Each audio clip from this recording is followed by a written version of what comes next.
चलिए आज ऐसे fake fruit and food items आपको दिखाते हैं जिन्हें शायद आप हर रोज कंज्यूम कर रहे हैं। Number 1, white bread. मिलावट का शिकार केवल दूध ही नहीं बल्कि दूध के साथ खाई जाने वाली ब्रेड भी है। कभी सोचा है कि कई ग्रेन से मिलाकर बनाई जाने वाली ब्रेड इतनी सफेद कैसे रहती है? जाहिर सी बात है, जब तरह तरह के ग्रेन साथ में मिलाए जाते हैं तो ब्रेड का काला होना लाजमी है, लेकिन नाश्ते में खाई जाने वाली ब्रेड तो सफेद होती है। जानते हैं कैसे?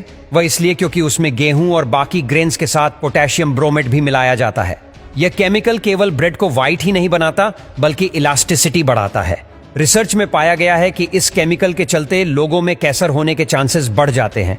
इसीलिए कई देशों में ब्रेड में पोटेशियम ब्रोमेट के इस्तेमाल पर रोक लगा दी गई है, लेकिन भारत में FSSAI के रेस्ट्रिक्शन के बाद भी मैन्युफैक्चरर्स इसे कहीं ना कहीं इस्तेमाल करते हैं।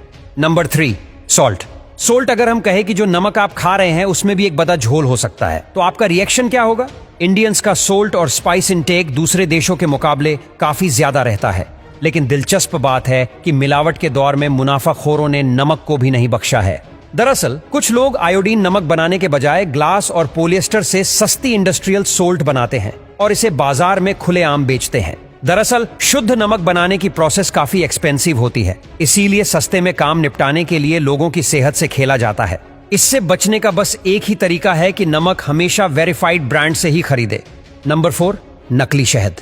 दोस्तों, ये तो हम सबको पता है कि मधुमक्खियां सेहत बनाने के लिए फूलों का इस्तेमाल करती हैं, पर नकली शहद बनाने के लिए इन पालतू मधुमक्खियों का इस्तेमाल किया जाता है। पर ये मधुमक्खियां फूलों का रस चूसकर शहद नहीं बनाती, बल्कि इनके बॉक्स के ऊपर चीनी को इस तरीके से घेर दिया जाता है कि बाद मधुमक्खियां इस चीनी को खाकर बॉक्स के अंदर वापस चली जाती हैं और फिर इस प्रोसेस से जो शहद तैयार होता है वह नकली शहद होता है। अब आइए जानते हैं नकली शहद को कैसे पहचान सकते हैं। देखो, नकली शहद पहचानने के तरीके में आपको शहद की एक बूंद लेकर कपड़े पर गिराना है, और अगर वह बूंद कपड़े में न लगने की बजाय नीचे गिर जाए तो आपका शहद असली है, और नकली शहद हुआ तो कपड़े पर चिपक जाएगा। और अब तो नकली शहद में इतने सारे केमिकल मिला देते हैं कि नकली शहद को पहचान पाना काफी मुश्किल हो जाता है।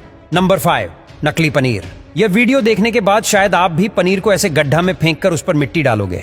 दरअसल बात यह है कि 2022 में मुंबई पुलिस ने 2000 केजी पनीर को सीज किया था, जो कि नकली पनीर थे, जिसे कि बहुत ही अनहेल्दी तरीकों से बनाया गया था। और आए दिन ऐसे न्यूज आती रहती है कि नकली पनीर सीज किया गया। दरअसल नकली पनीर बनाने के लिए वेंडर्स क्या करते हैं कि मिल्क पाउडर और पानी को मिलाकर उसमें चूना मिलाकर उसे जमा देते हैं, फिर उसे क्रीमी बनाने के लिए उसमें पाम ऑयल डाल देते हैं और मार्केट में बेचने लगते हैं, जिसको खाना टोटली अनहेल्दी होता है। इसलिए आप पनीर खरीदने से पहले ठीक से चेक कर लेना। सेब।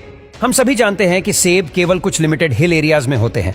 अब जरा टेक्निकली सोचिए, हिल एरिया से चमकदार सेब 140 करोड़ आबादी तक पहुंचाने के लिए मार्केट सप्लायर्स क्या करते होंगे? ज्यादा कुछ नहीं, बस उसके रंग रूप से छेड़छाड़। दरअसल मार्केट में सेब को ज्यादा वक्त तक नया और फ्रेश दिखाने के लिए उस पर वैक्स कोटिंग चढ़ाई जाती है। डॉक्टर्स का कहना है कि कम मात्रा में लगाई गई वैक्स हानिकारक नहीं है, लेकिन मुनाफे की होड़ में रिटेलर्स दबाकर वैक्स कोटिंग से सेब को चमकदार लाल बना देते हैं। वह इससे प्रोटीन के सोर्स से जानलेवा इन्फेक्शन, ब्रीदिंग प्रॉब्लम्स और अल्सर का बाय प्रोडक्ट बना देते हैं।